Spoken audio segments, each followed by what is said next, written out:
Obstetricia preoperatoria, forceps. ¿Cuándo vamos a utilizar forceps? Alguna condición que amenace la salud de la madre o el feto y que requeramos abreviar el periodo expulsivo. Recuerden que los forceps, pues no siempre, actualmente la verdad es que los utilizamos menos, ¿sí? Hay indicaciones bien precisas de utilización.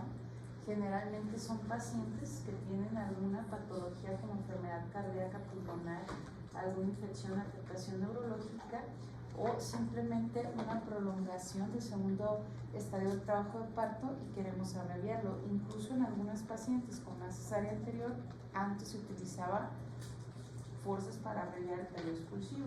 Alguna condición fetal, obviamente, tiene desprendimiento. No, pues pásala, ¿no? Pero si ya está ahí y está en periodo expulsivo y trae datos de desprendimiento, la paciente puja y no sale, podemos abreviar el periodo expulsivo. Entonces, que quede claro, prácticamente es para abreviar el periodo expulsivo. Indicaciones, ninguna es absoluta. Prolongación del segundo estadio, nulíparas más de 3 horas con regional o más de 2 sin anestesia, multíparas más de 2 horas con anestesia regional y más de 1 hora sin anestesia. Una sospecha de compromiso fetal. Les digo, en general, lo único que se tienen que acordar es que es para abreviar el periodo expulsivo y lo demás lo razonamos. Pero si hay criterios para el uso, no todas las pacientes son candidatas a utilizar forceps. Hay forceps de salida bajos medios. La verdad es que están proscritos. La mayoría deberían de ser ya para desprendimiento, pero como vienen como parte de su bibliografía, lo vamos a ver. Forceps de salida, el cuello cabelludo debe estar en introitos y separar labios, cráneo fetal en piso pélvico, las variedades de posición, la tienen que conocer muy bien y no una rotación mayor a 45 grados. Forceps bajos, ojo, punto más declive en la estación más 2 y no en piso pélvico, la rotación es menor o igual a 45 grados. Y forceps medio, la cabeza por orilla más 2 encajada. La verdad es que esos están proscritos, que les quede claro. Debe de ser que casi la presentación esté abajo, punto más declive más de más 2, para que sean bajos. Requisitos, obviamente, de manera ideal, la madre tiene que tener una anestesia, estar en posición de litotomía, vaciar vejiga, valorar muy bien la variedad de posición, dilatación completa y que tengamos el consentimiento de la paciente. Eso es importante. El bebé pues tiene que tener una presentación de vértice, conocer, les decía, la variedad de posición, el plano debe estar en más 2, las membranas rotas y obviamente no una placenta previa. Hay diferentes tipos de forceps. Estos se los puse para que ustedes rápidamente, si les preguntan cuál es la indicación o qué forceps voy a utilizar, por ejemplo, los más utilizados pues son el Tela, los Salinas. Los Salinas les gustan mucho porque no generan una fuerza de compresión como tal. Los Clienan sí pueden ser utilizados para una rotación, aunque vamos a lo mismo. Los forceps de rotación de manera ideal pues ya no deberíamos utilizarlos. Se siguen utilizando, conozcan que son los únicos que pudieran ser utilizados para una rotación de más de 45 grados o menos incluso, pero son los únicos que son de más. Los demás Sims o Duke, Elliot, la rotación es menor a 45 grados y siempre valorar la variedad de posición. Los Piper son los que se utilizan para presentación pélvica cuando hay retención de cabeza última del feto. ¿De acuerdo? ¿Qué complicaciones se pueden presentar con el uso de forceps? Obviamente desgarros, prolongación del epicio, hemorragia, hematoma, ruptura, incontinencia, pudiera ser fetales, las marcas, laceraciones, equimosis o incluso fracturas. Para disminuir el riesgo de fractura, la presentación, acuérdense, mínimo más 2, que sean bajos o ya casi coronando. La rotación, de preferencia que no sea mayor a 45 grados, porque ya están proscritos, aunque hay que no sigue utilizando. Conocer bien su variedad de posición para una colocación adecuada y no forzar las ramas, ¿de acuerdo? Muy importante. Las fases del trabajo de parto que debieron de haber visto también. Fase 1, quiescencia, falta de respuesta contráctil. Fase 2 es cuando prácticamente empieza la preparación del parto y empieza a ser el útero un poquito sensible a uterotelinas y hay una activación del eje hipotálamo, hipófisis, adrenal fetal. Fase 3, estimulación, pues es el proceso como tal de trabajo del parto. Y fase 4 se considera sobre todo la involución uterina en las primeras horas del puerperio, en donde el útero sigue siendo muy sensible a las uterotoninas, ¿de acuerdo? Los periodos como tal de trabajo de parto: primer periodo desde las modificaciones cervicales hasta el borramiento y dilatación completos. Segundo periodo a partir de ahí hasta la expulsión del feto. Tercer periodo desde la expulsión del feto hasta completar el alumbramiento. Y cuarto periodo, primeras 2 horas del puerperio. Les agregué esto porque realmente no me queda claro qué viene de trabajo de parto, pero para hablar del parto, los elementos del parto los deben de conocer: conducto, móvil y motor, ¿de acuerdo? Entonces, hablando del conducto, deben saber que hay un contenido blando, un revestimiento blando y un esqueleto. Revestimiento blando, muy importante, luego les preguntan, ¿no?, cuáles son los, pues, sobre todo el soaciliar, obturador interno y piramidal. Lo demás, pues ya lo conocemos. La pelvis, ustedes deben de saber que hay 3 estrechos: superior, medio, inferior. Ojo, este repaso no es nada más para contestar un examen, por eso les pongo todo. Es para ustedes, para que sepan. El estrecho superior de la pelvis está compuesto por el promontorio del sacro, el borde anterior de las alas del sacro, la liminominada, la eminencia ligopepínea, todo el cuerpo del pubis y el borde superior de la sínfisis del pubis prácticamente. Hay varios diámetros que ustedes deben conocer. No es importante que sepan las medidas ni todas, pero lo que sí se deben de saber ustedes es que que se llama conjugado diagonal, es el único que de alguna manera podemos estimar cuando nosotros valoramos pelvis al hacer esto, ¿no? Entonces, si ustedes se fijan ahí, el conjugado diagonal mide aproximadamente en una pelvis útil 12 centímetros de largo. Entonces, a mí, ¿qué diámetro me interesa que pase el feto cuando está en el trabajo de parto? Hace su mecanismo de trabajo de parto y es el conjugado obstétrico. Pero el conjugado obstétrico va de aquí, detrás de la sínfisis del pubis al promontorio. Esto yo no lo puedo medir, lo puedo estimar de manera indirecta. ¿Cómo? Se estima que aproximadamente mide 1.5 centímetros menor que el conjugado diagonal.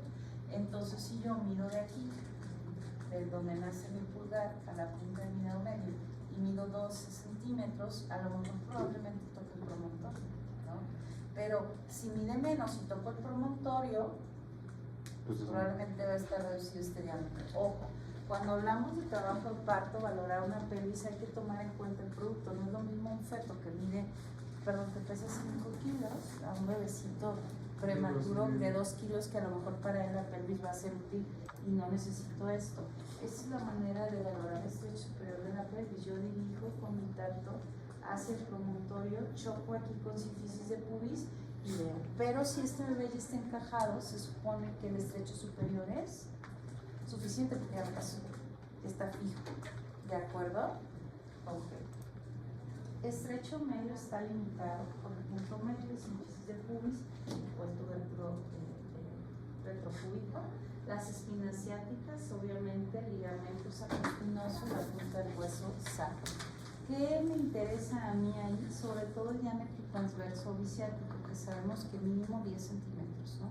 Porque este bebecito sigue haciendo sus movimientos. Entonces, después de yo hacer esto, giro mi mano y hago esto, y valoro esto, así, o hago esto, ¿sí? Y estimo esos 10 centímetros y veo que alguna no esté prominente. Y luego tenemos el estrecho inferior de la pelvis. ¿Qué me interesa de ahí? El ángulo subpúbico que sea mayor a 90 grados. ¿De acuerdo? ¿Alguna duda, Estefan? Eso no va a venir. ¿Ángulo subpúbico? Es importante que sepan. El ángulo subpúbico menor a 90 grados. La estática fetal es actitud, situación, presentación y posición. Entonces, la actitud, ¿cómo debe estar un feto a término? Debe estar en flexión, ¿de acuerdo? Si está extendido y terminó el trabajo de parto, la presentación probablemente no va a ser la más adecuada, porque el punto toconómico no sería el óxido. Lo vamos a ver ahorita, ¿sí? La situación es la relación del eje longitudinal del feto con el eje longitudinal de la madre, tal manera que puede estar longitud transverso u oblicuo. Sabemos que el transverso o el oblicuo pues no pueden tener un trabajo de parto, ¿verdad? No, nunca se ven perfecto. Entonces, decir presentación cefálica no quiere decir que el punto toponómico sea adecuado, depende de la actitud fetal. Claro, la mayoría de los bebés vienen cefálicos, pero para que sea un trabajo de parto que nosotros conocemos como fisiológico y el feto haga su mecanismo de trabajo de parto, debería de estar en flexión para que esté de vértice. Si está indiferente, estaría de bretma, ligera extensión de frente o fuerte extensión de cara. Y el pélvica, pues tenemos completa e incompleta de pies esporádica y la presentación de hombros, ¿no? Variedad de posición, siempre recordar que la variedad de posición es respecto a la madre, no respecto a nosotros. Tengo la mami aquí acostada a un parto vaginal, y entonces si yo toco aquí, ¿sí? El occipucio, esta es una posición occipito izquierdante, me van a decir, pero ¿cómo? Si yo fuera la mamá, ¿verdad? Mi lado izquierdo, aunque para mí es mi lado derecho, siempre es relación a la madre, ¿de acuerdo? Altura de la presentación. Sabemos que los gines son muy dados. Ahí está libre, está abocado, está insinuado, está encajado. ¿Y eso qué? Pues tienen que saber qué significa. Libre está por encima del estrecho superior, ¿sí? Un bebé de término no sería lo más común. Generalmente son fetos con poligramios, macrosómicos o circulares, lo que yo tengo que estar pensando. En un bebé de término. Ojo. Abocado el vértice en contacto con el estrecho superior, insinuado rebasa estrecho superior, pero no diámetro mayor. Encajado, les decía, ya descendió, significa que si yo tengo que llenar ese partograma el estrecho superior, por supuesto que fue suficiente porque ya pasó el estrecho, ¿no? Ok. Y tenemos los planos de Hoche, que son líneas imaginarias paralelas que nos sirven para valorar altura de presentación. Primer plano de Hoche entre el promontorio de sacro y borde superior de sínfisis de pubis, el segundo plano borde inferior de sínfisis de pubis al promontorio, tercer plano nivel de las espinas y cuarto plano paralelo al anterior a la altura del coxis. Tenemos las estaciones fetales de Delis, hay una correspondencia entre el plano cero de Delis y el tercer plano de Hoche, y ahí son centímetros hacia arriba negativos, es decir, hacia adentro de la pelvis, y centímetros hacia abajo conforme va descendiendo el bebé, positivos.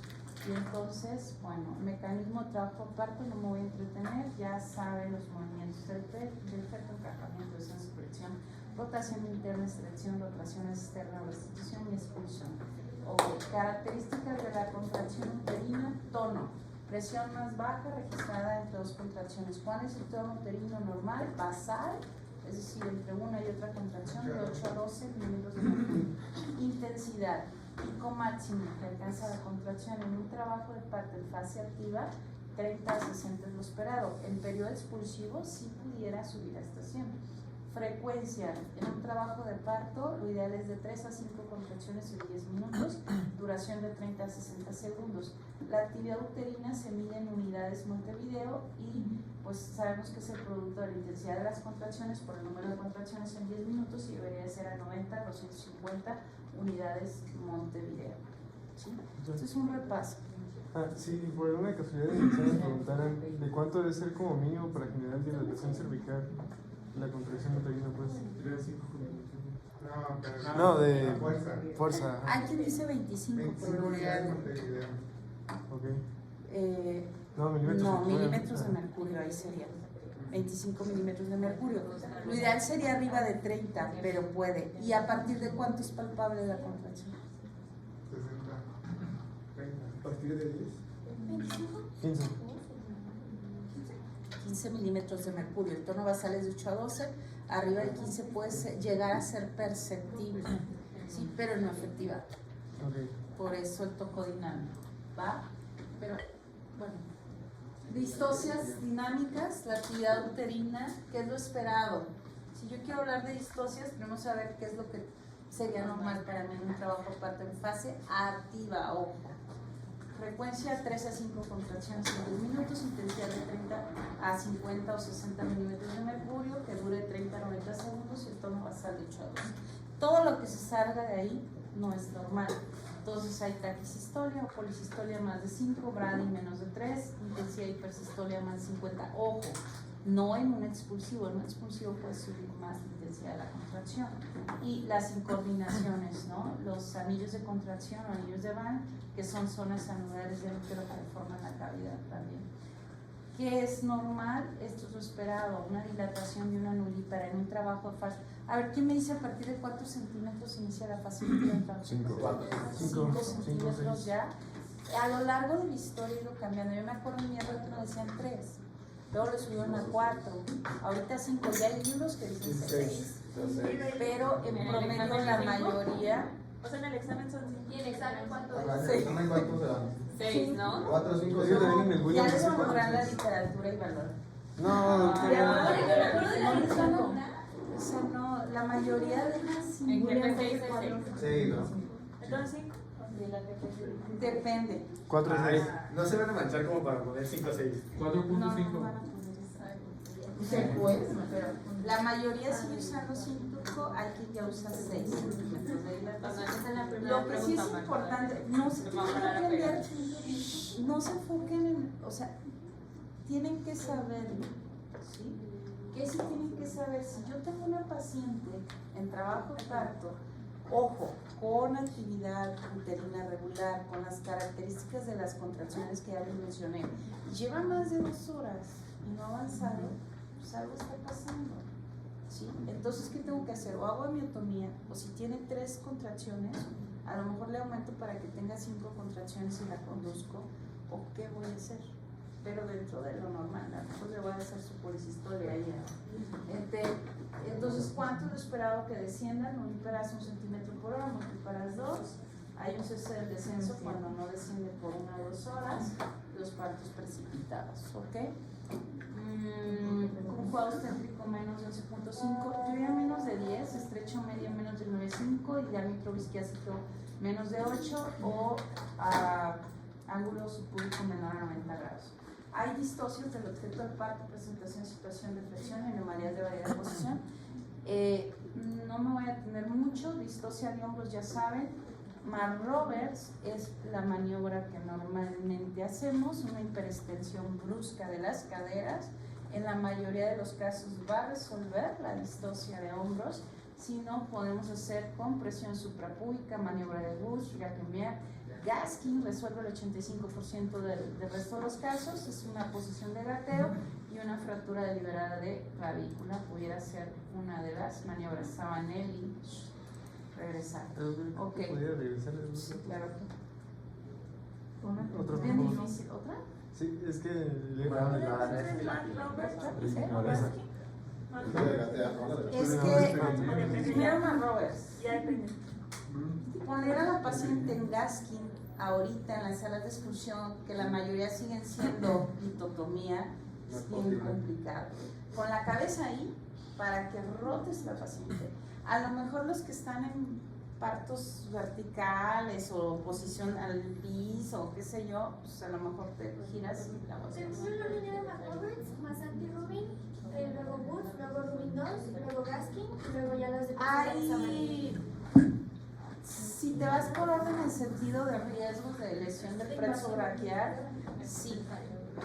La mnemotecnia Helper dice que la verdad es que lo importante, aunque digan que no importa el orden, sí, no está, porque es la que menos riesgo tiene y amplía el canal de la pelvis, pero dice que lo importante es pues que llegues. Claro, no se vayan de primera intención con una fractura de clavícula, ¿verdad? Que hace una lesión de plexo braquial. Saben, es muy difícil, tiene que estar relajada la paciente, introducir otra vez la cabeza no tiene ni idea. El riesgo de hemorragia, el riesgo de lesión, de tantas cosas, y todavía tienes que quedar ahí porque la señora va a seguir. Y la presentación clínica del bebé siempre es tortuga, ¿no? Así se Sí. dice. Importante. Importante también, un caso clínico. Parto vaginal después de una cesárea, recuerden, la mayoría de las veces está con dilatos sanguíneas, hay quien las usa con precaución, trabajo de parto de manera ideal espontáneo, si vamos a usar oxitocina con cuidado, que tengamos posibilidad de una monitorización fetal, un consentimiento informado, quirófano disponible y analgesia periparto, y obviamente que no tenga contraindicaciones. Ojo, contraindicaciones de prueba de trabajo de parto. ¿cuáles son? Cesárea previa ante ruptura uterina, no van a dejar aparte una paciente con antecedente de ruptura uterina, complicación que contraindique el parto, incapacidad de cesárea de emergencia, 2 o más cesáreas, placenta previa creta, antecedente de miomentomía, sobre todo si involucró cavidad endometrial y tiene menos de 2 años, macrosomía y histosia de presentación. Ok, hasta ahí, ¿no? Todo bien. ¿Quién te sigue suspirando? Condiciones maternas que ameritan una vigilancia fetal, síndrome antifosfolípido, hipertiroidismo, neumoglobulopatías cardíacas, LES, enfermedad renal, diabetes, hipertensión. En general, ¿no? Condiciones no previsibles por monitoreo fetal intraparto, que sí pueden causar asfixia, desprendimiento de placenta. O sea, yo puedo tener monitor, y a mí me ha pasado, está bien, por eso volteamos y corres, ¿no? Si lo corroboras. Hay desprendimientos así, puede pasar, sí. Accidentes de cordón, se rompió la fuente y sale el cordón. Ruptura uterina, es que me acuerdo. Suena divertido. Ruptura uterina y distocia de ojos, que no es previsible por un monitoreo, ¿no? ¿Qué pruebas tenemos? Antes del parto, control de movimientos fetales, registro cardiográfico, un perfil biofísico, Doppler, intraparto, registro de pH y la pulso oximetría.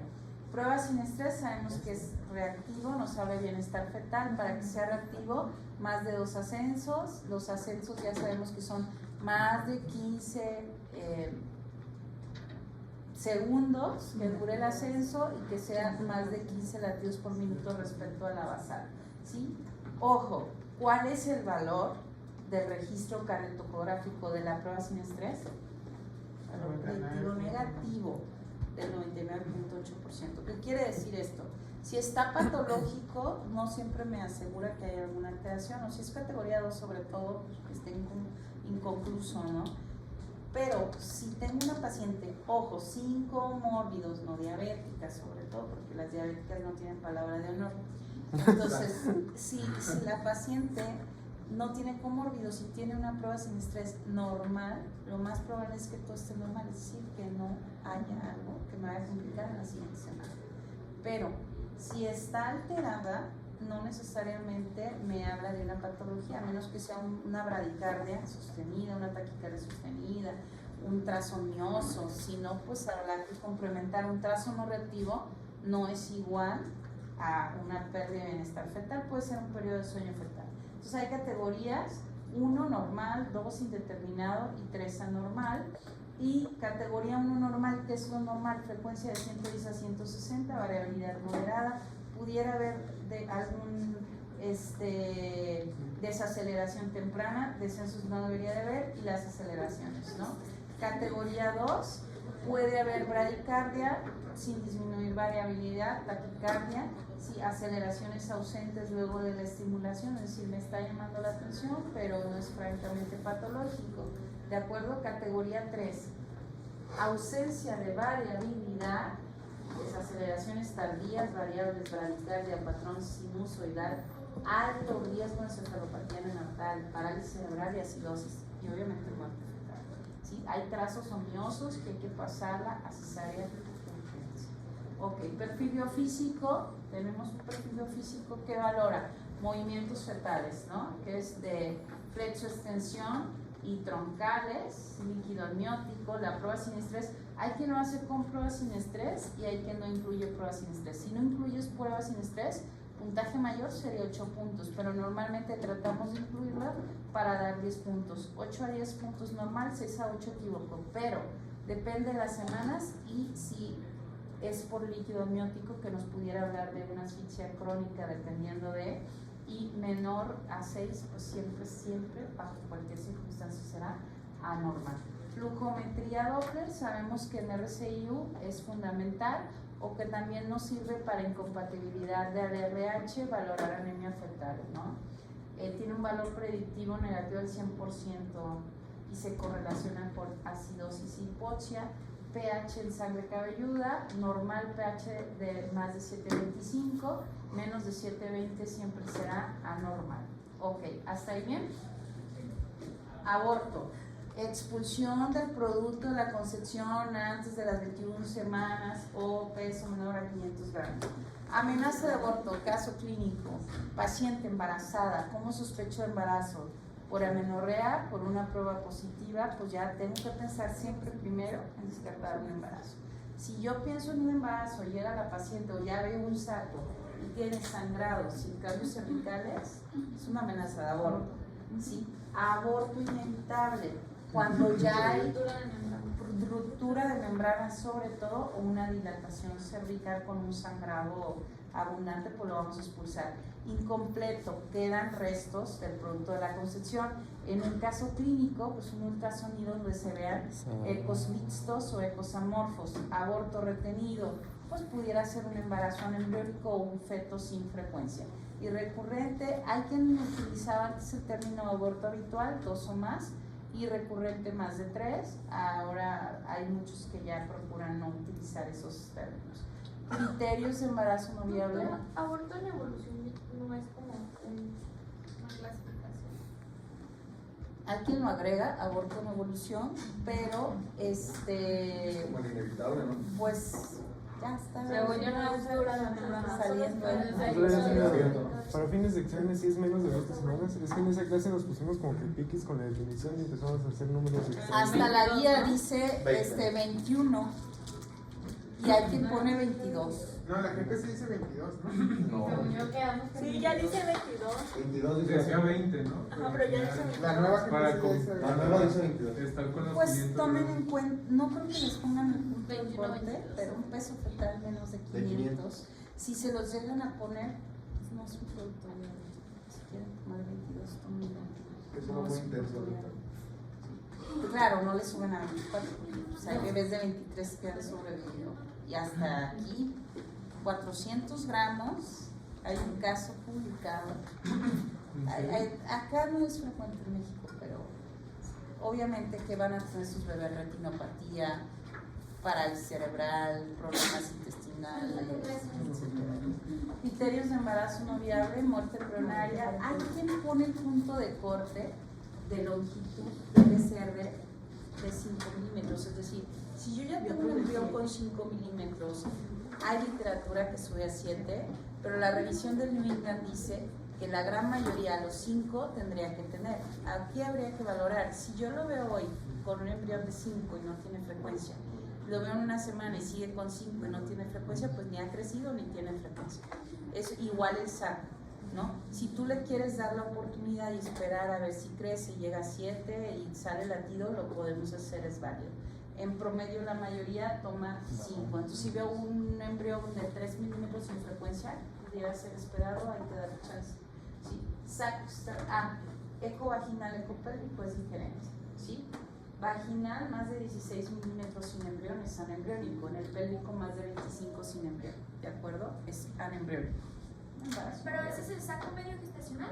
¿O sea, Diámetro la mesa? sacular medio. Ok. Recuerden que para sacar diámetro sacular medio son 3 milímetros. Ok. Si no, una sola no cuenta, son 3 medidas.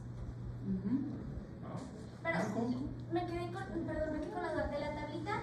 Lo que dice más de 25 milímetros es el diámetro medio. ¿Sí? Diámetro sacular medio. Bueno, O es el le saco puse medio. aquí saco, pero es diámetro sacular Ok, medio. ok. Sí, para que tú saques una edad gestacional por saco, siempre es el diámetro sacular medio. Tiroides, sí, tiroides, ¿verdad? Tiroides. Se supone que sí. No lo, verlo, Hipertiroidismo manifiesto, pues ya sabemos TSH baja, T4 alta, hipertiroidismo subclínico, TSH baja, mantenemos T4, hipotiroidismo manifiesto, TSH elevada, T4 baja, hipotiroidismo subclínico, TSH elevada, T4 se mantiene normal. Ok, TSH elevada durante el embarazo, ¿va? Hay literatura que dice que cuando la TSH ya está más de 2.5 con T4 baja o TSH mayor a 10, ya lo consideren un hipotiroidismo manifiesto y subclínico cuando la T4 se mantiene normal. Ingesta mínima recomendada de yodo por día, preconcepción al 100, en el embarazo 150-200 y lactancia 300 de yodo. ¿Sí? Ok, ajuste de levotiroxina en el embarazo.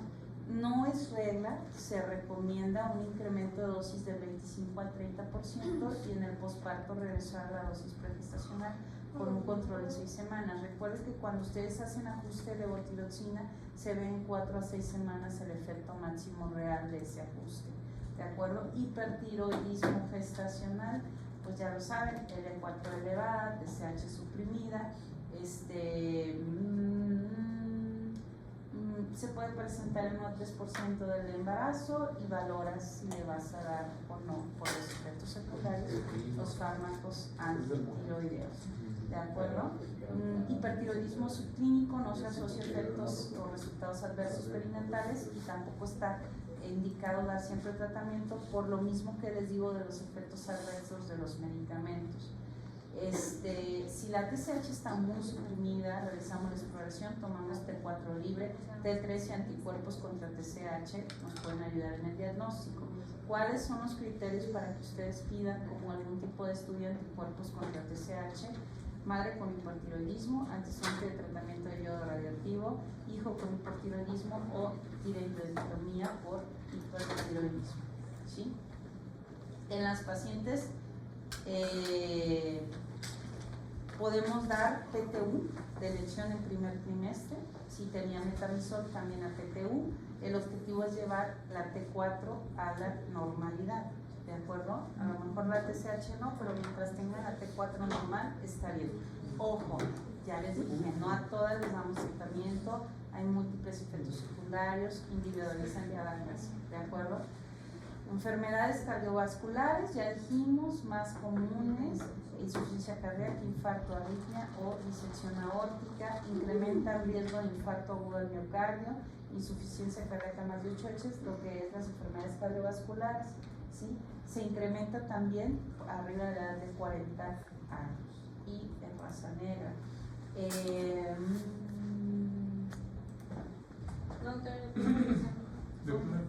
¿Considera importantes las clasificaciones? O sea, que ¿Vinieron en el examen pasado? Sí, en el sí, parcial. pero una cosa es lo que está en Guadalajara. ¿Cómo saben que venía? No, en el parcial que tuvimos venía.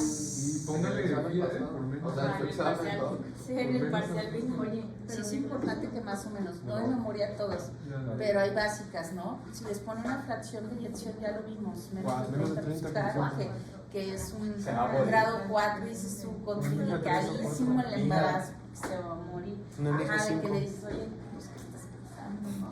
Sí, ajá, sí, es importante que las identifiquen, ¿no? Realmente CIB, CIA, tetralogía reparada, prolapso válvula mitral leve, pues una categoría prácticamente 1, las otras 2, pero esta es bien importante. Fracción de eyección entre 30 y 45 es un riesgo 3 y menos de 30 es un riesgo 4, ¿sí? Válvulas mecánicas, riesgo 3. Dilataciones aórticas, pues, ¿sí? Embarazo contraindicado, ya lo dijimos. Y aquí sí es válido discutir un aborto terapéutico.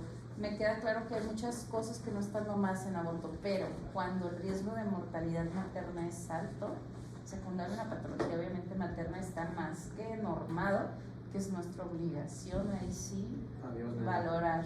¿y si la paciente No la puedes obligar, pero tú legalmente estás obligado a ofrecerlo y plasmarlo el que tú le dijiste, porque esa paciente pues, se va a morir. A ella se va a morir. Sí.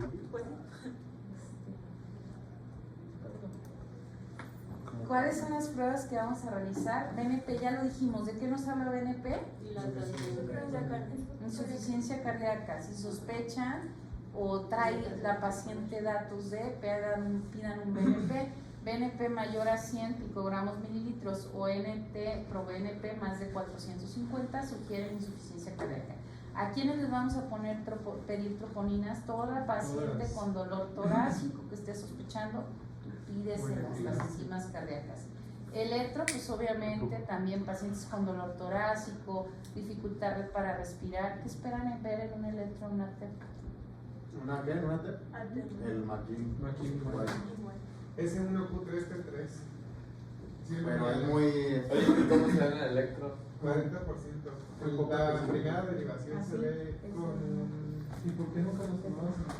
Eso es un punto, es Bueno, que. vamos bien. Dibújame. Tendría radiografía de tórax y un ecocardiograma a quienes antecedente cardiopatía congénita o válvulas mecánicas, ya lo dijimos, ¿no?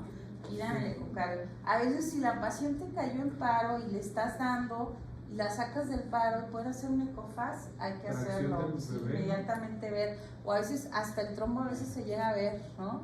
Haces un ecofaz.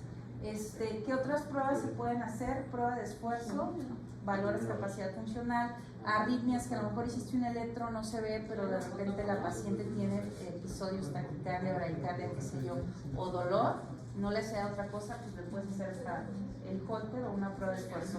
TAC o angioTAC, que sería lo ideal cuando sospechas de TEP, resonancia cuando quieres valorar disecciones aórticas, Holter ya lo dijimos, palpitaciones, síncope, etcétera, y dímero D no es específico, no está bien establecido el punto de corte en el embarazo, pero siempre lo pedimos para orientarnos. Eso del No número está. D yo tenía duda porque según yo siempre se pide por el valor predictivo negativo, no porque sea muy. No hay punto de corte, pero si a mí me sale 1000 en un tercer trimestre en una paciente con dolor torácico, palpitaciones y disnea, pues está como raro. Pero también, ¿a dónde voy? No es específico. Una paciente que llegó así, la pasamos a cesárea, pidieron un dímero D, no salió porque no se procesó. La paciente estaba perfecta, al día siguiente sale ese 30,000. Entonces sí, le pedimos angioTAC, le pedimos otro dímero D y ya al día siguiente el dímero D tenía 2,800.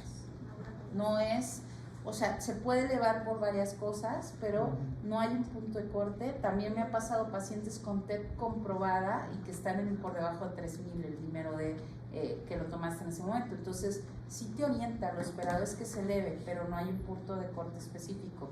Más bien, si está normal, nos tranquiliza un poquito. Pues ya lo dijimos, ¿no? Dependiendo de la paciente con factores de riesgo, que ya lo sabemos, edad materna avanzada, obesidad, hipertensión, alguna patología ya preexistente y que presente sintomatología, pues valoras iniciar un protocolo de estudio. Infarto agudo del miocardio, sabemos que el diagnóstico estándar pues sería una angiografía, pero la verdad es que nunca se hace así de manera inicial, que es lo que hacemos, pedimos troponinas y valoramos si hay elevación o depresión del segmento ST en un electrocardiograma.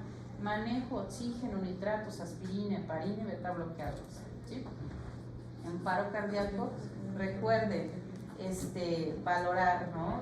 Si hay complicaciones anestésicas, clínico sangrado, trastornos cardiovasculares, medicamentos, embolismo, fiebre, trastornos metabólicos o hipertensivos, ¿no? Ventilación, ya lo dijimos, la paciente está en paro, mascarilla, ventilación del 100%. No olvidar, está embarazada, el desplazamiento del útero hacia la izquierda, irnos preparando por si fuera necesario interrupción del embarazo, cuánto tiempo máximo la paciente está en paro, compresiones torácicas de 100 a 120 latidos por minuto, 30 compresiones por 2 ventilaciones y valoramos. Cirugía, si es una urgencia no se debe posponer, ¿sí? Lo ideal es segundo trimestre de embarazo, de ser posible monitorizar si fuera necesario y obviamente tener alguien que pudiera practicar una cesárea de emergencia. Cambios fisiológicos en el embarazo, básico, incrementa gasto cardíaco, incrementa volumen sanguíneo, hay una anemia dilucional o fisiológica, disminuye la capacidad pulmonar, el intestino se desplaza, hay estreñimiento, hay cambios en la piel, etc. Esa discusión de a poco me encontré ahí un poco. Control prenatal y por Pepsi, no acabamos. Control prenatal, conocer siempre adaptaciones fisiológicas, educar al paciente, identificar riesgos, ¿sí? Eso es importante. Pacientes con epilepsia, ¿en quiénes vamos a considerar la suspensión del medicamento? Libre de crisis, más de 2 a 5 años, único tipo de ataque, examen neurológico normal y electroencefalograma prácticamente normalizado con el tratamiento. Toxoides se pueden poner en embarazo, sí. vacunas que tienen bacterias o virus muertos no están contraindicadas, a menos que las pongamos todo el tiempo, ¿no? Valoras, por ejemplo, ¿qué vacunas, aparte de la TDPA, pueden poner barreras? COVID, influenza. Influenza y COVID, ¿de acuerdo? Virus vivus, de preferencia no, pero si por alguna razón se lo pusieron, tampoco voy a interrumpir el embarazo, mismo lo hay que esperar a ver qué sucede. Hay que suspender el consumo de alcohol, tabaco. Tabaco se asocia a muerte perinatal, muerte súbita infantil, ruptura de membranas, placenta previo, embarazo ectópico, bajo peso al nacer y labio paladar hendido, y marihuana, bajo peso al nacer, muerte perinatal y parto preterno. Primer consulta, ¿qué le voy a pedir a mi paciente? Biometría, grupo, química, ego, 12 semanas más bien cerebro cultivo, BDRL, HIV y serologías para hepatitis, ¿sí? No se recomienda detección rutinaria de vaginosis bacteriana y solo en pacientes con riesgo hay que pedir clamidia. Dosis estándar de ácido fólico en el embarazo, 400 microgramos. Ojo con los microgramos y miligramos, fíjense bien en eso. ¿Quiénes son candidatas a darles de 4 a 5 miligramos de efecto previo anticelular? El uso de antipiléticos, edad materna de riesgo, diabéticas pregestacionales, tabaquismo activo, antecedente de uso de hormonal oral y enfermedad celíaca. ¿De acuerdo? Multivitamínicos, yo sé que les damos a todas, pero no debería ser de manera rutinaria, pero yo sí les doy. Pero no debería ser de manera rutinaria. Todas traen. Ya sé. Es que como se ha visto que el omega y demás, y luego traen ya calcio, traen el ácido fólico, pues les damos a todos.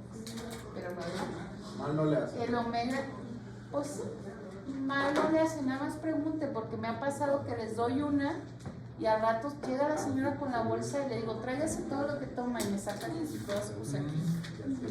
Ya no saben ni qué toma la señora. Hipervitaminas. Sí. Cafeína sí atraviesa la barrera placentaria, no más de 182 miligramos por día. El hierro de los reduce la anemia materna, obviamente no lo damos de manera rutinaria porque causa estreñimiento. El calcio reduce el riesgo de preeclampsia, por supuesto que sí, lo ideal es de 1.5 gramos día. Tomen en cuenta la ingesta diaria, que es promedio en México 426 miligramos día. Lo ideal para una ingesta buena debería ser de 650, entonces prácticamente a todas tendríamos que darles calcio. Prevención de enfermedades, ¿qué vacunas podemos poner? Ya lo dijimos, TDPA, influenza, hepatitis, si no la han tenido. De manera rutinaria ponemos TDPA, ¿entre qué semanas? 20 o de 25, no, recomendable de 16 a 36. En instituciones de salud la ponen a partir de las 20, pero para que el pico de anticuerpos, recuerden que hacen esto, ¿no? Luego declina.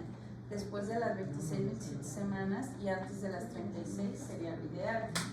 A la inmunización, tengo una paciente RH negativo.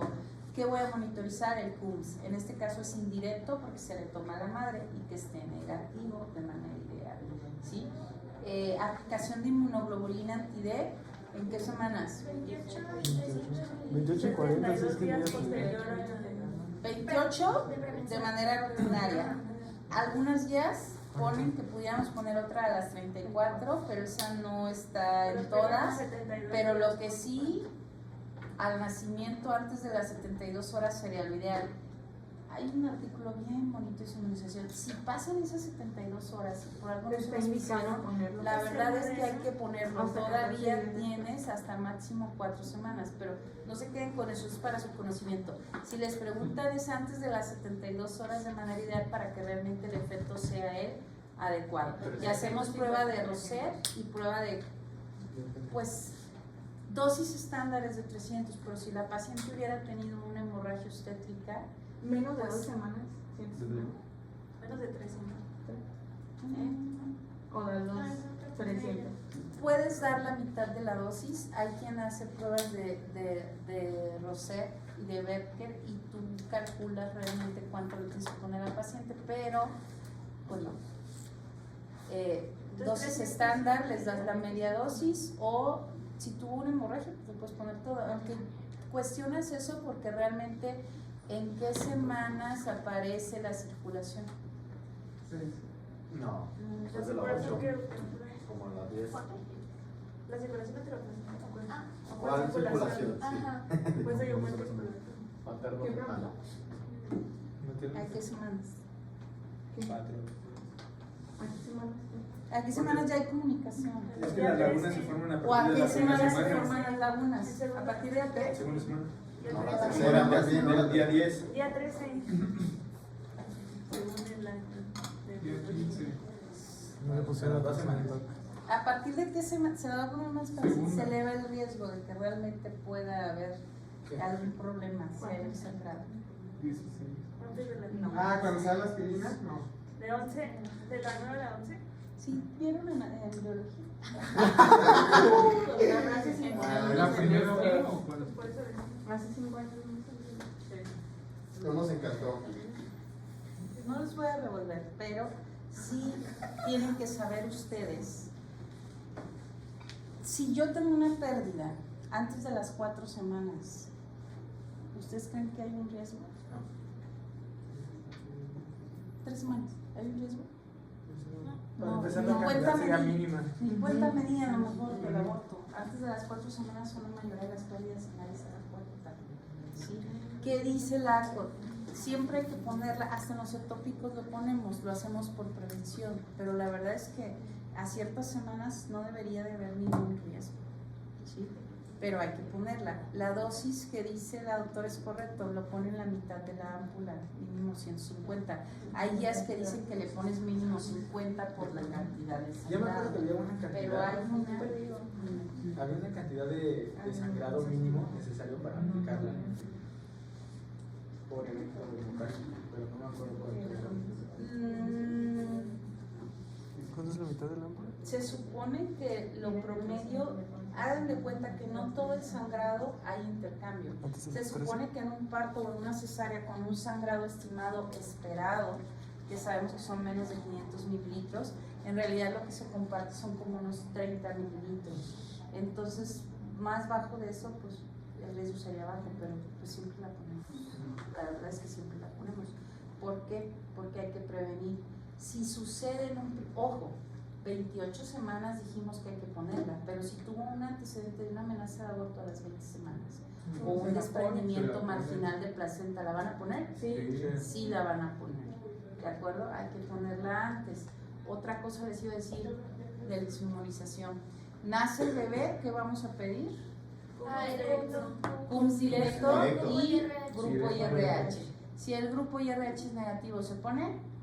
No. Si el grupo IRH es positivo, De la sí, madre. La madre sí, es de la- negativo. ay, pues a fuerzas tiene que ser negativo de la mamá para hablar de su inmunización. Pero si la mamá es negativo, el bebé es positivo, el CUMS directo, si no hay su inmunización debe estar, debe estar negativo. Y si está positivo, ¿la ponen o no la ponen? Según yo ya se No, ya te vas a... Ya te vas a devolver. ¿Cuántos No, pero- títulos no lo ponen? Más de uno. Ah, bueno, no. No es. 64. Más de punto 32, una cosa así, ¿no? No, sí, sí, sí. Es de materno, por eso no les voy a seguir insistiendo. No, hay títulos altos y títulos bajos. 1.16 o más es títulos altos, menos es títulos bajos.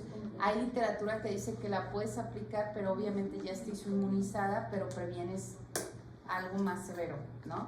Pero finalmente va a atacar al siguiente producto si fuera RH positivo, ¿sí? Nada más habrá que ver, porque ese bebé pues está en un alto riesgo de presentar una pues hiperbilirubinemia y todo lo demás, ¿no? Una anemia, etc.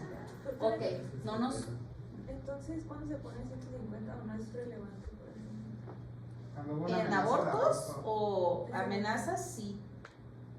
Pero estándar, 28 semanas, 34 si la pusieras y el nacimiento son 300. Que si el aborto era menor a 3 semanas eran 13 semanas eran 250. Si era mayor eran los 300. ¿Y así o no?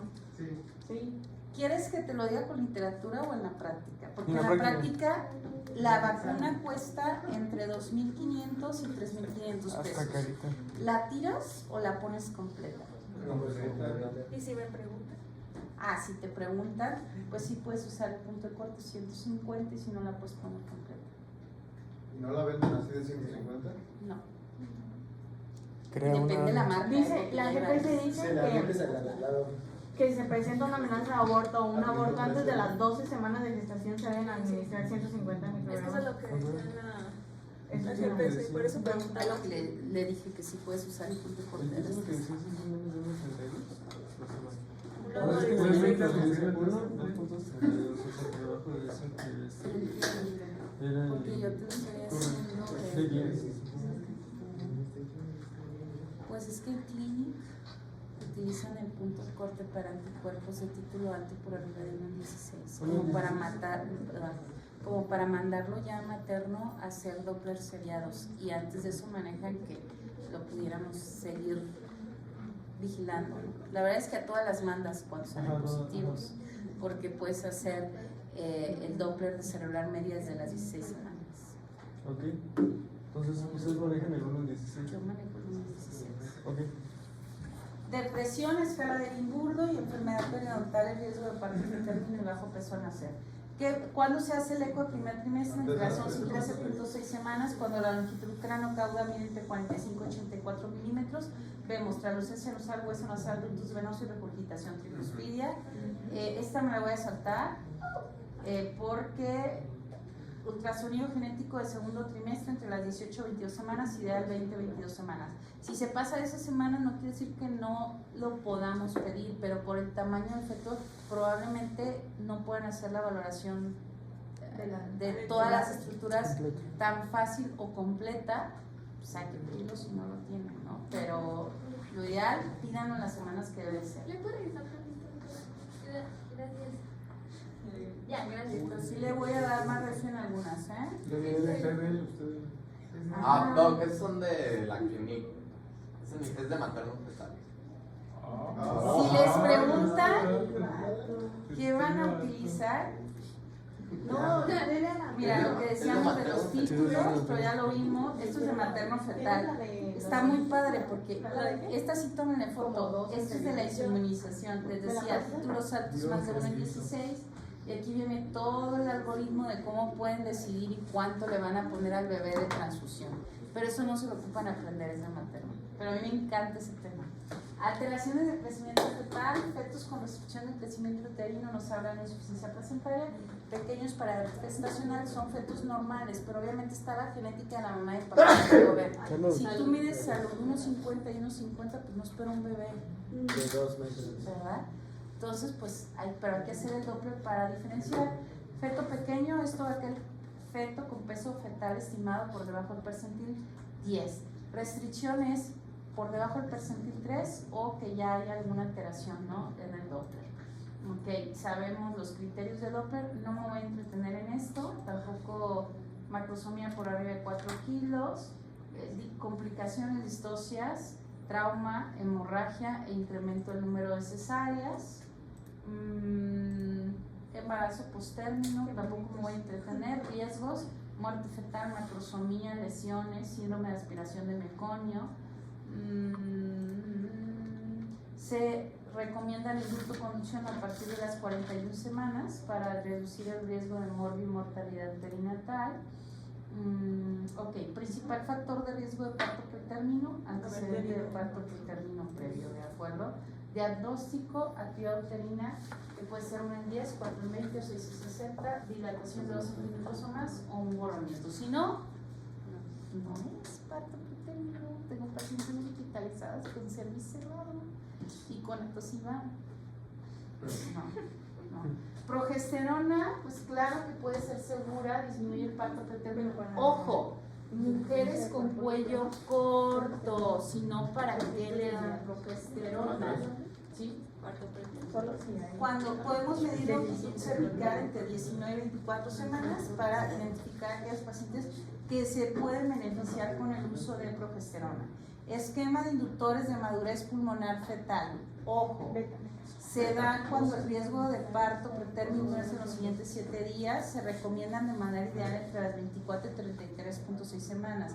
Se supone que a partir de las 34 tienen cierto grado de madurez. Hay un artículo de ACOT que salió como en el 2017 que decía que todos los fetos se podían beneficiar del uso de corticoides menores de 37 semanas siempre y cuando no hayan tenido un esquema previo y no tengan ruptura de membranas después de las 34 semanas. Pero ahora que han salido múltiples estudios también que les da esquizofrenia, déficit de atención, hiperactividad y demás, pues valórenlo, ¿verdad? Entonces valórenlo. Pero sí está ese artículo, sí existe y no ha habido ninguno que lo contraindique a pesar de todo lo demás que ha salido en los esquemas de empresa. Lo ideal es esto. GPC dice que sí lo puedes poner todo parto pretérmino de las 36 años. Okay. No se recomiendan esquemas repetidos, ¿sí? Puede haber dosis de refuerzo, que es la mitad del esquema, pero no completo, ¿sí? Y siempre y cuando hayan pasado más de 14 días del esquema previo, ¿sabes? Medicamentos tocolíticos que podemos utilizar, hay muchísimos. Estos se los puse porque sé que los utilizan en los hospitales, pero la mayoría de veces utilizamos nifedipino, no el de acción prolongada, el de 10. Puede ser 10 miligramos cada 15 minutos, sí, y valoras. Contraindicaciones, pues sobre todo enfermedad cardíaca, efectos secundarios, obviamente, pues pueden bajar la presión, hay que hidratarlas antes de usarlo. La indometacina, que es un inhibidor de prostaglandina, se puede utilizar siempre y cuando el feto tenga menos de 32 semanas por riesgo de cierre prematuro del conducto arterioso, ideal en menores de 28 semanas, se puede utilizar. Atosiban es de alto costo, lo utilizamos mucho, es muy bueno. ¿Qué creen? No está aprobado por FDA, pero aún así lo utilizamos porque realmente son mínimos las contraindicaciones que tiene y se ha visto un muy buen efecto. No me voy a entretener con la dosis de la atosiban. Índice tocolítico, valor, actividad uterina, ruptura de membranas, hemorragia y dilatación cervical. Hay una escala y un índice tocolítico de Gruben-Baumgarten, sería bonito que los residentes aquí le pusieran a paciente con un índice de Gruben-Baumgarten de tanto con una posibilidad de uteroinhibición a los siguientes 7 días de esto. Si yo tengo una posibilidad de uteroinhibición del 90%, ¿le voy a dar esquema de inductores? ¿Inductor? No, porque el máximo beneficio es cuando tú prevés el parto de los siguientes 7 días. Pero si yo tengo un puntaje de 4, cuando la posibilidad es menor al 50%, pues mejor la haces. Entonces tú valoras, pero esto es para el uso de betamimético. Ojo, posibilidad de transmisión con uso de betamimético. Lo utilizamos para todo, pero la verdad estuvo hecha así. Incompetencia ísmico-cervical. Diagnóstico, dilatación cervical indolora después del primer trimestre con expulsión del feto antes de las 24 semanas, sin actividad uterina y en ausencia de una patología clara. Ojo, ¿sí? De manera ideal, cerclaje 13-14 semanas con cultivo cérvico-vaginal negativa. ¿Cuáles pueden ser candidatas a cerclaje? Historia de uno o más abortos con dilatación cervical indolora, en ausencia de actividad uterina, antecedentes cerclaje, pues ya conocido precisamente por una pérdida, por este riesgo. Cuando ya hicimos un ultrasonido de una longitud cervical y sabemos pues que no es útil, y el antecedente de parto pretérmino con una longitud cervical de menos de 25 milímetros antes de las 24 semanas, aunque sabemos que a estas alturas pues difícilmente nos animamos a hacer cerclajes. Ya hay cerclaje, hay un cerclaje nuevo, están poniendo mucho en España, ya lo traen varios médicos que han ido a rotar. No es quirúrgico, es como, les decía, como muy parecido a los pesarios, pero trae un mecanismo ya de colocación, lo ponen, lo libera y queda la dona en el cervix. Está muy padre y te evita riesgos. Y ese sí puede usar en fetos pues ya con semanas más avanzadas. Las pones en posición de 3 unos días para que la protrusión mete un poquito, puedes poner una folia e insuflas para cuidar y lo quitas y lo pones. Ruptura de membranas, sabemos que hay varias pruebas, el test de lecho, ¿sí? El prueba de nitracina, Ensure, o la toallita esta que pinta. La ecografía realmente te dice si hay un riesgo o no, pero si la veo hoy y trae un hila de 12 y la veo mañana y trae 3, pues agua pasa por mi casa, ¿verdad? Entonces, sí, la verdad es que sí. ¿Cuál es el antibiótico de lesión de ruptura de membranas?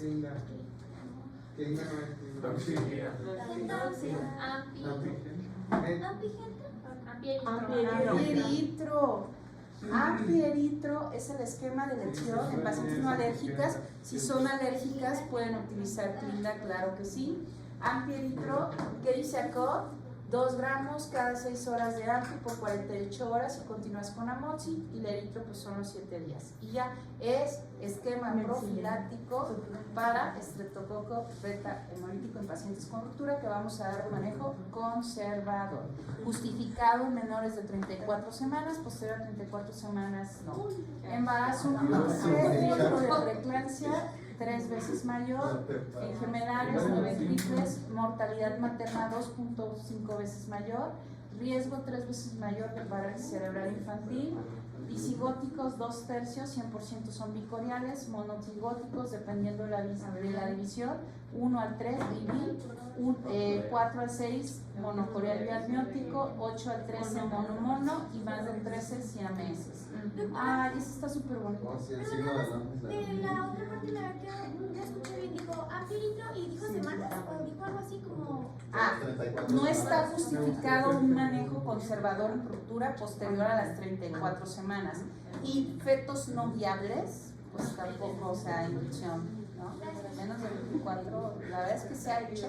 Centro Médico teníamos pacientes un mes ahí, alto riesgo de trombosis, alto riesgo de corio, alto riesgo de infección. Signo, vean, este signo gamba, bicorial. Y monocorial o de la T, mono, ¿sí? Ok, complicaciones del embarazo monocorial, discordancia AB, el síndrome de transfusión feto-feto o secuencia TAPS, el RCI selectivo y la transfusión unidireccional. Esto me lo voy a saltar, este tema me fascina también, pero me los voy a saltar,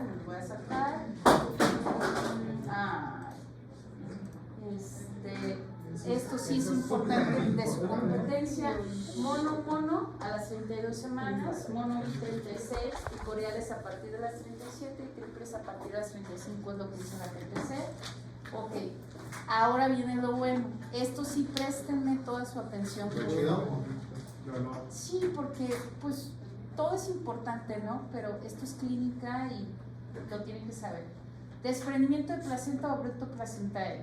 Hay una triada, no todas las pacientes la tienen, pero la tienen que saber. Sangrado rojo oscuro, dolor abdominal, hipertonía, alteraciones de la frecuencia, péndice en el desprendimiento, eso no demostrar lo contrario. Clínica, ya lo dijimos. Complicaciones CID, Sheehan, IRA o uterocuaria, que es la más frecuente, ¿de acuerdo? Clasificación del PAGE, al grados, no me voy a interponer en esa tampoco. Diagnóstico ultrasonográfico, colección entre placenta y líquido amniótico, movimiento entre lo de la lámina coroidónica, colecciones retroplacentarias, hematomas, aumento heterogéneo en la perpendicular del grosor de la placenta de más de 5 centímetros, pues son datos que nos pueden orientar. Hay que valorar una cesárea urgente, ¿no? En general, la verdad, cesárea. Entonces piensen, desprendimiento, interrupción del embarazo, ¿de acuerdo? Muy. Ok, placenta previa, cuando el borde placentario cubre o rebasa el OSI, inserción baja a menos de 20 milímetros. Generalmente es un sangrado el segundo o tercer trimestre, indoloro. Y es rojo brillante o rojo rutilante. El del desprendimiento es rojo oscuro o rojo vinoso, ¿de acuerdo? Ok. Placenta previa asintomática, nacimiento de 36-37 semanas. Placenta previa sintomática con antecedente de uno o más episodios de sangrado, factores de riesgo para nacimiento pretérmino, 34-36 semanas. El atletismo, recuerden, a mayor número de cicatrices uterinas, mayor riesgo de atletismo placentario. Diagnóstico de placenta previa, ideal ecovaginal y confirmarlo en un tercer trimestre. Diagnóstico de acretismo por ecodoppler, resonancia solo en casos dudosos o que sospechen un percretismo y quieran valorar. ¿De acuerdo? Sospecha de acretismo, ausencia de adelgazamiento, ¿sí? De la zona entre miometrio y placenta, espacios lacunares, el signo de apariencia de queso gruyere o la irregularidad o disfunción entre la pared uterina y vesical. ¿Se ve el huequito? Ok. Cabeza de medusa, acretismo placentario. Analicen 2 vías y vean que esté la sangre disponible. Entonces, cesárea histerectomía programada, ¿de acuerdo? Hemorragia posparto, pérdida sanguínea más de 500 mililitros según la OMS. ACOD hace la diferenciación y dice que más de 1000 en cesárea, pero que a partir de 500 estamos obligados a buscar causa, ¿de acuerdo? 4 test, tono, trauma, tejido, trombina, manejo activo del tercer periodo de trabajo de parto, uso profiláctico de oxitocina posterior a la expulsión del hombre anterior, tracción controlada del cordón y pinzamiento del cordón umbilical. Uterotónicos, oxitocina en orden escalonado, ergonovina, carbetocina y misoprostol. Oxitocina puede ser 5 o 10 unidades IV o intramuscular. La RCOD dice que puede ser una infusión de 40 unidades en 500 cc de cristaloide en bomba de infusión a 125 mililitros por hora o repetir cada 2 horas la dosis. Si no tienes más, ¿no? Estás quién sabe dónde. Ergonovina, dosis .2 intramuscular, dosis única, contraindicada en hipertensas cardiópatas. CARB es un análogo sintético de oxi, barras receptores con 100 mililitros de fisiológica chorro, luego pongan la CARB y el misoprostol, 800 microgramos, que puede ser sublingual en los carrillos o rectal. Retención de restos, vean cómo se ve la imagen, generalmente pues se ve el cotileón, ¿no? Alteración de la población, tener cómo ver si es una CID, porque eso busquen la tablita, hacen, pues sí lo deben de saber, pero como es tanto, no creo que se los pregunten bien. Ok, hemorragia, A, B, C, D, F, A, ayuda, B, Biosa 40%, C, restituir líquidos hemoderivados, D, medicamentos, E, temperatura y F, frecuencia si está embarazada. ¿Va? Ok, atonía uterina, manejo activo el tercer periodo en toda embarazada que está pariendo o cesárea. Manejo activo, oxitocina de primera línea, elección. Ok. Hacia atonía uterina empieza a sangrar, uterotónicas ya dijimos, oxitocina, ergonovina, carbetocina, misoprostol, gluconato en caso de que tenga factor de riesgo, trabajo parto prolongado, prolongado es un agotamiento de las fibras, puede servir, no es uterotónico, puede servir. Sigue sangrando, pinzamiento de arterias uterinas térmicas sea, puede ser un taponamiento con balón de Bakri, Bangladesh, Baker, el que quieran, ¿no? Sigue sangrando, pasa a LAPE, sigue sangrando. Puedo hacer cirugía conservadora que va desde ligadura de arterias uterinas, triple ligadura de Solidicon, desarterialización escalonada, Bell-Lynch, Hyman si fue parto, o aquí yo quitaría hipogástricas, histerectomía, las hipogástricas las dejaría ahí. Sigue sangrando, miculis, un empaquetamiento y en 72 horas la vuelves a meter. Ok, diagnóstico clínico, ojo, placenta previa, sangrado incoloro, final de segundo trimestre o el tercer trimestre, sin actividad uterina posterior a coito, desprendimiento, hipertonía, sangrado oscuro, dolor abdominal, con o sin trabajo de parto y factores de riesgo. Factores de riesgo para desprendimiento. Haber tenido una hipertensión, Sí. Uso de drogas, tabaquismo, el cordón también, sí, trauma. Ruptura uterina es un dolor generalmente súbito que se acompaña de hipotensión, taquicardia. Si están en expulsivo, se pierde la presentación. Hay en cuenta como si se subiera el bebé. ¿Es en cuál? En ruptura uterina. Si están ahí de repente, no es que suba poquito, es que ya no vieron bebé y ¿dónde está? Hasta acá arriba.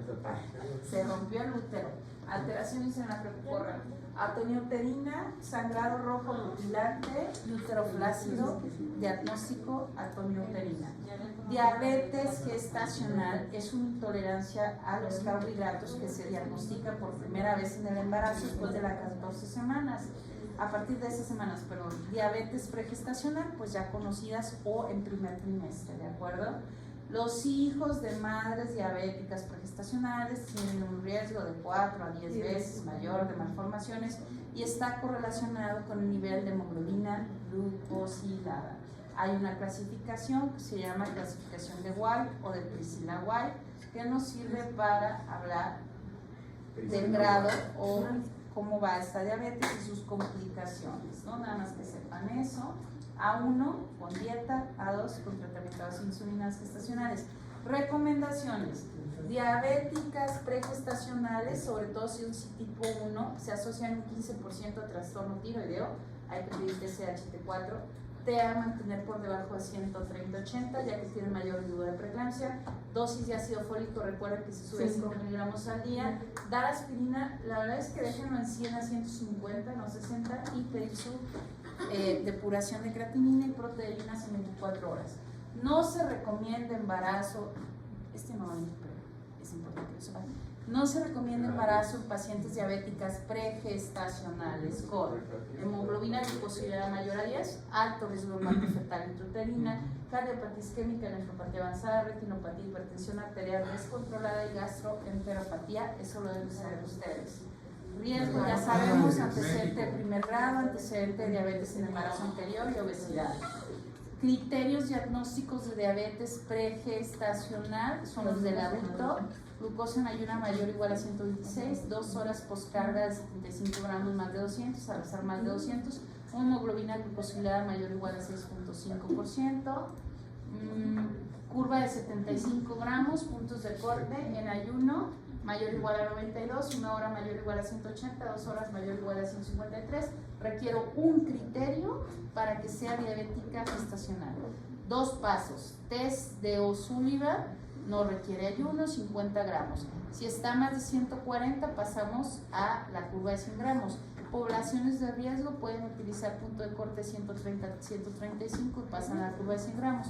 O si salieron más de 180 es diagnóstico. Entonces, 2 pasos. Hago la curva de 100, puntos de corte de la curva de 100, hay criterios del NDDG o Carter-Tenacousi, que son los que nosotros usamos.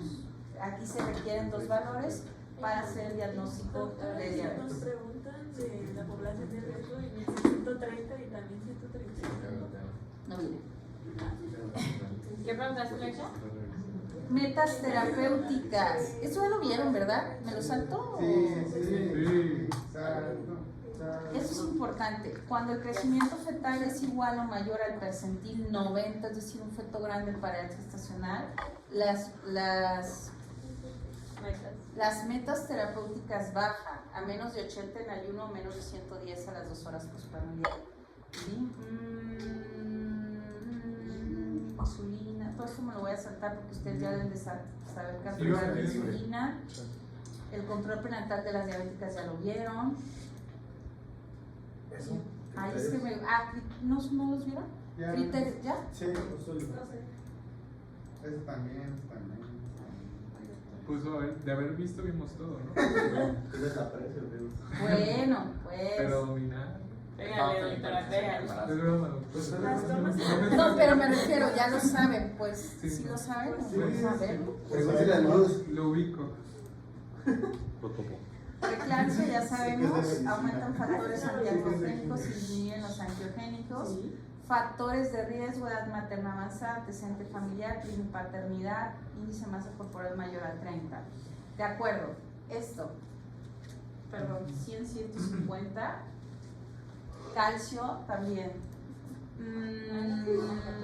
Ya sabemos, diagnóstico de preeclampsia es hipertensión después de las 20 semanas, con proteinuria o Dos datos de Datos de centro. trombocitopenia, alteraciones de la creatinina, hepáticas, edema agudo pulmonar, cualquier situación que se considere como dato de severidad. ¿De acuerdo? Las metas, no. Tratamiento ya supimos, en caso de emergencia hipertensiva, primera línea labetalol o nifedipino no de acción prolongada de 10, segunda línea hidralazina. Ok. Prevención de eclampsia, sulfato de magnesio, esquema Suspan o el del Clinical Trial.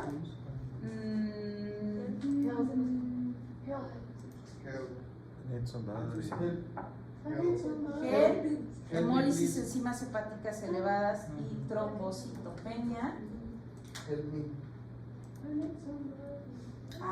Bueno, eso sí que nos preguntan los residentes. Hay una escala de con qué antihipertensivo debes usar, pero eso no Justo 11:30, doctora. Qué barbaridad.